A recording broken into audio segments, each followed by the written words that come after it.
Ah, décidément, on se quitte jamais sur cette chaîne. Comment ça va? J'y ai pensé, hein. Ça fera plaisir aux Sturimaniacs. Qui c'est qui dit ça déjà? Ouais, salut à tous, c'est Sturi, on est parti pour le Sturi Stradamus de WWE Survivor Series Wargames 2023, le pay-per-view du Big Four qui se tiendra dans la nuit du samedi 25 au dimanche 26 novembre 2023 depuis la Allstate Arena de Rosemont dans l'Illinois. C'est à Chicago, hein, voilà. Et je le rappelle, au cas où si c'était pas clair en 2023, la seule manière légale de regarder le pay-per-view en direct, c'est la souscription au WWE Network pour 11,99$ par mois. Alors peut-être qu'en vue de WWE Backlash en France prévu en mai 2024, on aura peut-être des rediffusions sur AB1, peut-être pas des Survivor Series, mais je sais pas moi, peut-être du Rumble, des pay-per-view qui vont amener WrestleMania, au moins pour faire grimper la hype en France. Mais ce n'est absolument pas le sujet de cette vidéo, je suis là pour vous donner mes prédictions, mes pronostics pour ce pay-per-view, des pronostics que je vous encourage également à aller faire sur univers-catch.com/prono, où il faut impérativement que les membres de la team CSL Catch fassent leurs pronostics pour qu'on puisse remonter au classement, parce que même si on occupe les meilleures places, et encore je sais pas qui est Stardust, mais c'est littéralement le nouveau Paul Le Poulpe en ce qui concerne le catch, le mec fait du quasi sans faute, bravo à lui, à moins que ça soit le fameux Dolphin qui sévissait un temps sur les spoils WWE, mais bref, deux informations pour accompagner cette vidéo. La première, c'est qu'exceptionnellement ce samedi il y aura pas de SmackDown Recap pour la simple et bonne raison que je ne serai pas présent physiquement, je serai à Colfontaine en Belgique pour commenter le show Bodyzoy Change Your Destiny avec des très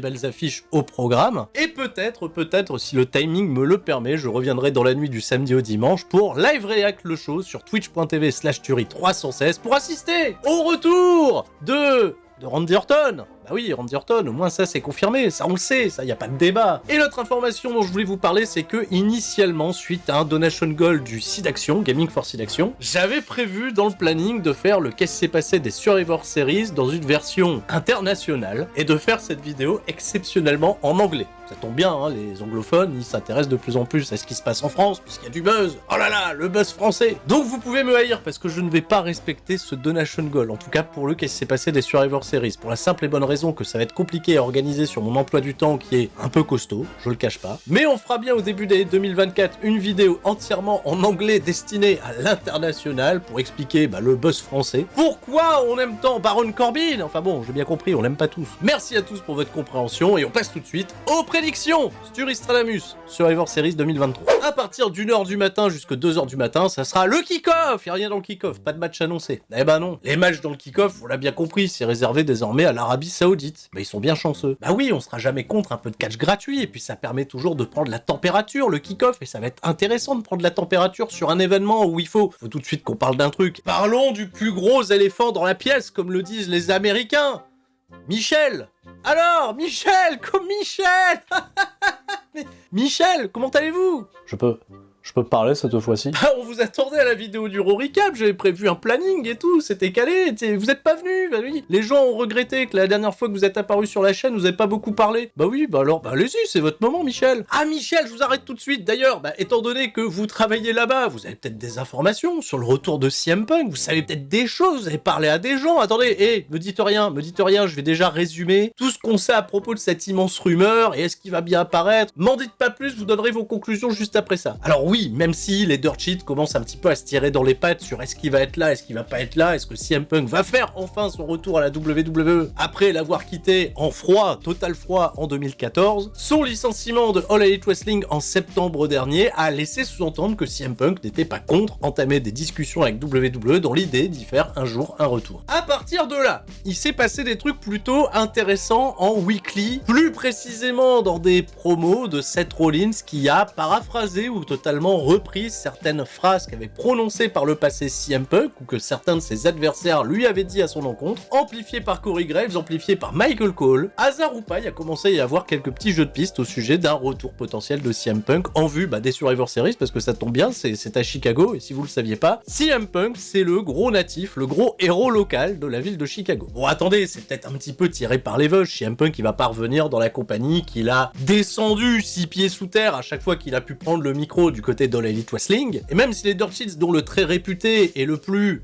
fiable, Fightful, affirme que les discussions entre CM Punk et la WWE n'ont pas abouti, elles auraient peut-être même pas eu lieu tout simplement, que WWE de leur côté, ils n'ont aucun intérêt à recruter CM Punk. Pourquoi, ô combien, pourquoi, se demandent les fans du Punk de Chicago, pourquoi depuis des semaines, Shinsuke Nakamura, qui suite à sa défaite à Payback a attaqué Ricochet en lui portant un go to sleep, pourquoi Shinsuke Nakamura entretient un mystère et attend un challenger potentiel dans une série de vidéos un peu cryptiques en disant voilà, je suis prêt, qu'est-ce que t'attends, viens m'affronter, et a précisé dans sa dernière intervention sur Instagram, relayée par le compte officiel de WWE, que cet adversaire qu'il attendait depuis tant était si proche. Est-ce qu'on parle de CM Punk? Interrogé toujours par les Dirt Sheets, les superstars autour de Shinsuke Nakamura, elles savent absolument pas de qui il parle, et Nakamura, il donne pas d'indice non plus, supplémentaire, attendez, s'il y a une surprise, on va pas nous vendre la mèche. Alors est-ce que potentiellement, ça peut être CM Punk? J'en sais rien. Ça peut être Omos. Ah ouais, on l'a pas vu depuis longtemps, ça pourrait être Brock Lesnar qui fait son retour, et on reprend un programme qui avait été laissé de côté, du côté de New Japan, à l'époque où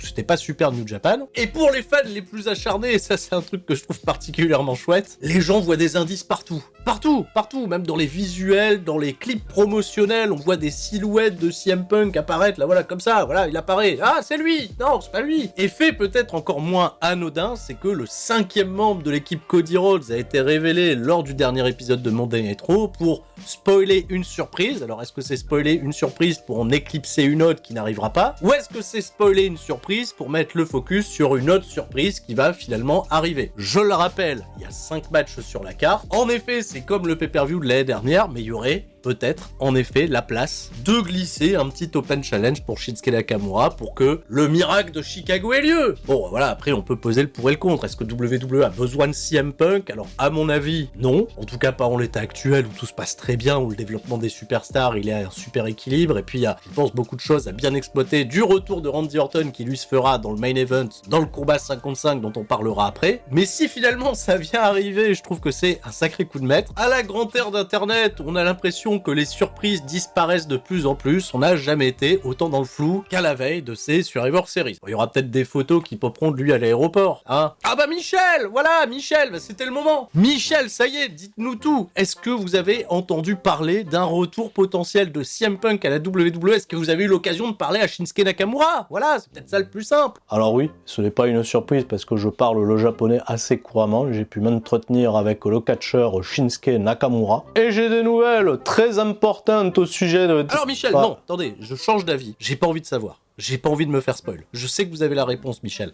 Je veux pas me faire spoil. Je veux pas prendre la responsabilité que tout le monde sache avant que le retour ait lieu ou qu'il ait pas lieu. Peu importe, Michel. Michel, heureusement que vous êtes là. Merci, Michel. Je reviens vers vous si j'ai besoin. Vous inquiétez pas. Et vous êtes quand même la star de ce programme. Michel Beaujolais. C'est sympa. On va passer tout de suite aux 50 matchs de la carte. On va commencer par le premier combat Wargames, le Wargames féminin. Rappel des règles, bien sûr. 2 rings, une cage par-dessus. Des lutteuses qui vont faire leur entrée toutes les 5 minutes. En tout cas, je sais pas, 4 minutes. 3 minutes, intervalle régulier, ils nous diront sûrement. Avec pour ce combat un avantage numérique qui sera décidé à l'issue d'un vote, voilà, sur internet, voilà. Pour le match masculin, ça a été décidé à l'issue du match entre Jey Uso et Drew McIntyre donnera l'avantage au Judgment Day, ok. Pour les filles, c'est un vote sur internet. Bon, une autre règle importante au niveau du match, on ne peut pas le remporter tant que tous les participants n'y font pas partie. Donc pendant les 20 premières minutes, on va juste assister à des scènes de 2v1, de 3v2, de grosses bagarres, de règlements de compte, et c'est dès lors que la dernière participante sera rentrée qu'on pourra faire les calculs, mettre les gens les uns face aux autres et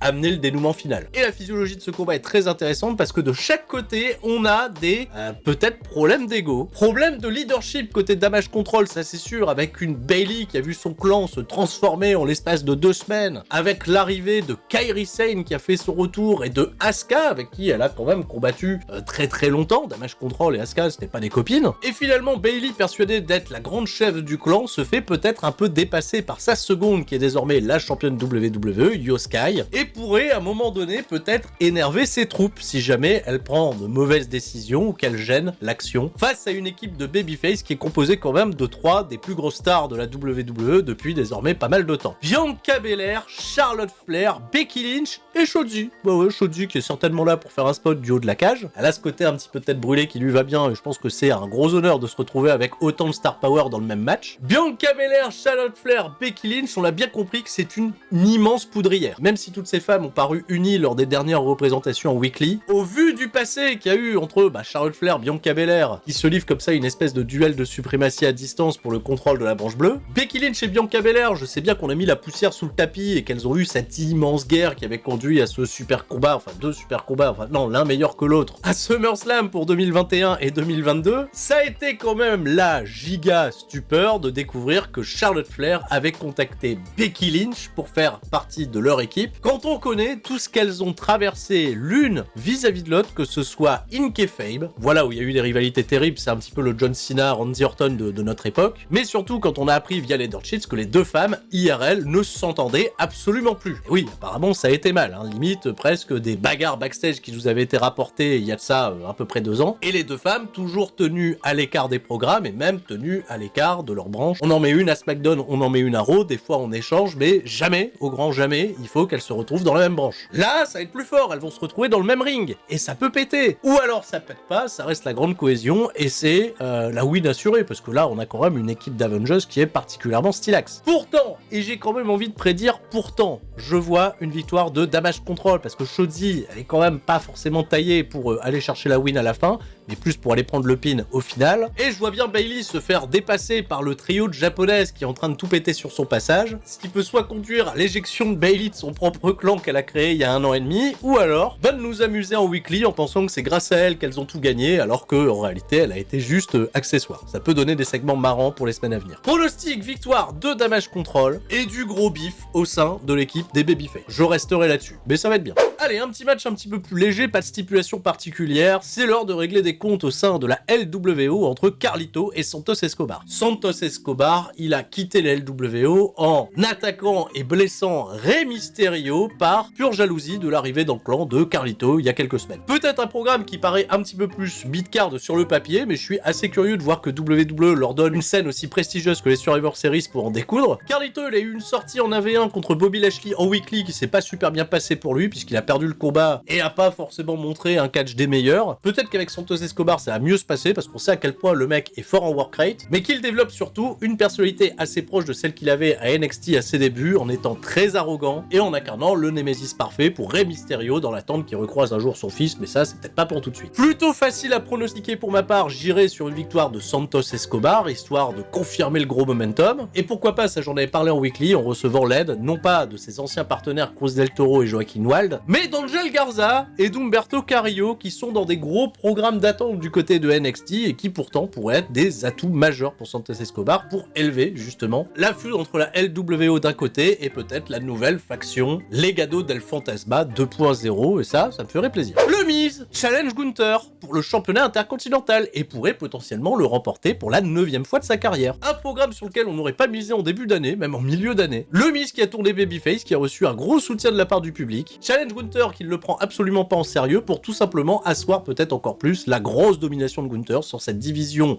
upper mid-card de Monday Nitro. Alors, Gunther, il va falloir en parler à un moment donné, il va bien falloir que ce règne se termine. Pourquoi ? Parce que Gunther, ce serait bien quand même de l'avoir désormais, vu le momentum construit, vu le record d'invincibilité qui s'éternise et qui ne s'en finit plus. Gunther, il est, à mes yeux, l'un des favoris pour remporter le Royal Rumble cette année, si ce n'est le favori. Le titre intercontinental, on a 2 possibilités, soit il décide de le rendre vacant, et on n'en parle plus, soit il décide de le perdre. Enfin, il décide. WWE décide de lui faire perdre. Il y a peu de chances que ça soit clean, ou alors ça sera contre Ilya Dragunov. Bien sûr, on l'espère tous. Le Royal Rumble, ceci dit, c'est le prochain pay-per-view du Big Four qui aura lieu à la fin du mois de janvier 2024. Et pour croire en toutes les chances de Gunther d'aller, pourquoi pas challenger Seth Rollins à WrestleMania, ouais, c'est pas mal comme affiche sur le papier. Eh ben, j'exclus pas le fait que ce championnat intercontinental quitte les hanches de son hôte à un moment donné, et le Miz, bon, bah il est là, hein, il est au bon moment, c'est le bon timing en réalité. Je sais que c'est un choix qui pourrait surprendre, mais j'exclus pas du tout le fait que le Miz remporte la victoire, parce que Gunther l'aurait tout simplement sous-estimé. Gunther, il peut être faillible, hein, on fait une connerie, voilà, on sait pas, il y a Maryse qui arrive, qui ramène son sac à main, et l'arbitre a l'attention détournée, Gunther il se fait taper avec une brique, j'en sais rien. Ça pourrait paraître un peu décevant comme ça, mais si derrière c'est pour amener Gunther sur un autre palier que beaucoup attendent,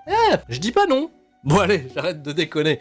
Bien sûr que non, Gunther il va battre le Miz, ça va être bien, parce qu'on va voir le Miz faire un peu de work rate et se faire casser la gueule, mais il va résister, montrer qu'il a du cœur et qu'il mérite son statut de légende de la WWE depuis bientôt 15 années, où il y est, même plus de 15 années. Une affiche très curieuse sur le papier, mais bien sûr le pronostic va vers Gunther, qui va mettre des gros atémis. Ça va être divertissant. Ah, le championnat Women's World de Rhea Ripley sera défendu contre Zoe Stark. Une belle affiche sur le papier. Non mais vraiment, hein, Zoe Stark. De grosses capacités athlétiques dans le ring, un gros côté badass. Et il va falloir quelqu'un d'assez badass pour aller se mesurer à Rhea Ripley pour que, peut-être, on se dise bien peut-être, la championne pourrait vaciller. Bon, il y a autre chose aussi, ce serait bien de revoir un petit classique avec Rhea Ripley, parce que depuis son combat contre Charlotte Flair, on attend la grosse perf individuelle de Rhea Ripley, qui est considérée encore malheureusement pour beaucoup comme une mauvaise championne World Woman, car finalement assez peu de défense et dans des combats où le suspense n'emmène pas large, ce qui va totalement à l'encontre de ce qu'elle incarne chaque semaine à Monday Night Raw et de sa place colossale au sein du programme en tant que, ça plaira pas à Damian Priest, leader du Judgment Day. Voilà, pour moi c'est Mamie, moi j'acknowledge Mamie. Zoe Stark, elle a marqué beaucoup de bons points lors de ses précédentes interventions vocales à Monday Night Raw, mais pour autant je pense pas que ça soit suffisant pour la builder assez forte pour aller faire vaciller Rhea Ripley comme je l'ai dit. Pronostic victoire de Rhea Ripley, je m'attends à un bon match pour solidifier le règne et attendre patiemment le Royal Rumble ou la route de WrestleMania pour construire très solidement une nouvelle challengeuse. Le Wargame masculin,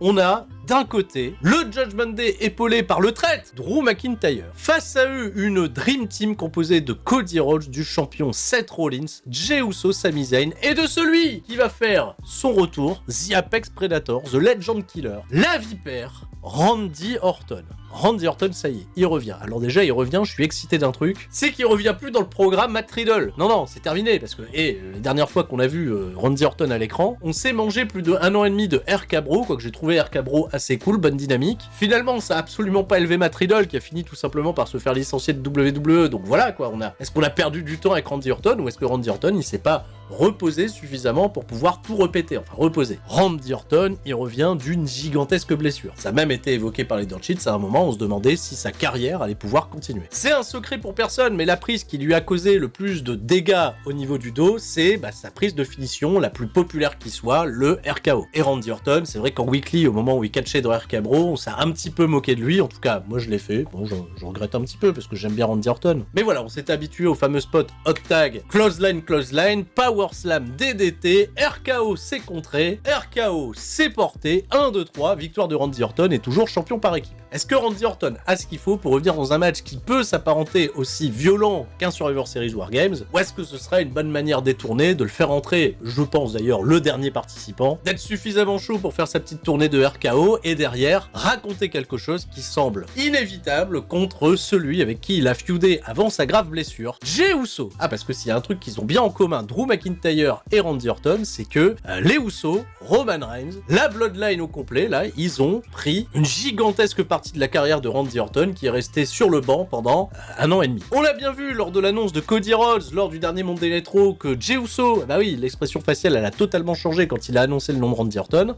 Et Randy Orton, on le sait, c'est pas un mythe, il aime bien faire un petit peu ce qu'il veut, c'est pas l'élément le plus contrôlable dans une équipe, c'est pas le plus grand des team players. Et il suffira d'un geste, d'une attention assez mal placée pour que des gens comme Sami Zayn s'offusquent et prennent la défense de Jey Uso, pour qu'un mec comme Seth Rollins pète un câble, se mette à bouder, décide peut-être même de walk away sur le match, et d'un Cody Rhodes qui n'aura pas réussi, ça sera peut-être le plus gros échec de sa vie à maintenir tout ce beau monde dans la même direction, et cette direction c'est battre le Judgment Day. Et ben comme l'année dernière avec la Bloodline, je pense que le Judgment Day va remporter la victoire, que ça a pété du côté des babyface. Parce que oui, en face, le Judgment Day, il y a un argument de poids qui s'appelle Drew McIntyre, qui est totalement reconstruit et qui approfondit de plus en plus la psyché de son personnage. Il y a Damian Priest, et il va falloir en parler de ça. Damian Priest et sa mallette. Qu'est-ce qui se passe s'il cash in pendant le match du Survivor Series? Tout le monde peut se battre? Tout le monde peut devenir champion? Et il cash in et hop, JD McDonough, il a qu'à faire le tomber sur Jey Uso après qu'il se soit pris un RKO de Randy Orton pour devenir le nouveau champion. On nous a expliqué ça. Michel, les règles. Alors, Michel, oui. Nous dites pas, on découvrira. Le Judgment Day, même s'ils sont actuellement les champions par équipe unifiés, j'ai l'impression qu'ils se sont mangés quand même beaucoup de défaites dans la guerre psychologique autour de cet immense programme. C'est surtout Drew McIntyre qui apporte un gros plus. À n'en point douter, Dominic Mysterio et JD McDonough, je pense qu'ils vont prendre des immenses bumps. Je pense qu'ils vont offrir leur corps à la science pour rendre le match ultra spectaculaire. Il y aura une dynamique un peu différente de celui de l'an passé où c'était le gros complexe de savoir qu'est-ce qui allait se passer entre Sami Zayn, entre Jey Uso, entre Roman Reigns, entre Kevin Owens. Je m'attends aussi à une grosse perte justement de Sami Zayn parce que lui, en termes d'expression faciale, d'émotion tout simplement, il va être carrément capable de véhiculer des gros trucs à l'approche des gros climax, des grosses scènes de tension. Ça va être bien, ça va être très cool. Je pense que WWE, ils ont les cartes en main pour donner un spectacle vraiment super cool sur ce match. Même si, ça je le dis encore, et pour ceux qui avaient regardé le qui s'est passé de l'an passé, il va y avoir 1 milliard de trucs incohérents qui vont me rendre totalement zinzin. Et ouais, c'est les Wargames. Je pilaille pas. Je vous partage ma hype. J'attends énormément ce combat, mais je pense que le Judgment Day va finir vainqueur. Randy Orton, attention. Attention, attention, attention. Et ce sera tout pour mes prédits. Je vais m'arrêter ici. J'ai beaucoup parlé, j'ai donné beaucoup d'infos. Donnez-moi également vos prédictions, qu'est-ce que vous pensez de tout ça, et surtout, est-ce que CM Punk va revenir à la WWE? Voilà, hein, vous battez pas non plus, hein, ça reste du catch. Normalement, le catch, c'est pour de faux. On raconte des histoires. On se retrouve très très vite sur twitch.tv/Tuerie316 pour en discuter. Prochain rendez-vous sur la chaîne C'est ça le catch, ça sera donc le qu'est-ce qui s'est passé des Survivor Series. Je vous fais des gros bisous à tous et je vous dis à la prochaine. C'était Sturie et tout le monde reste fort, sauf ah, j'ai un trou, je sais pas, sauf à la prochaine.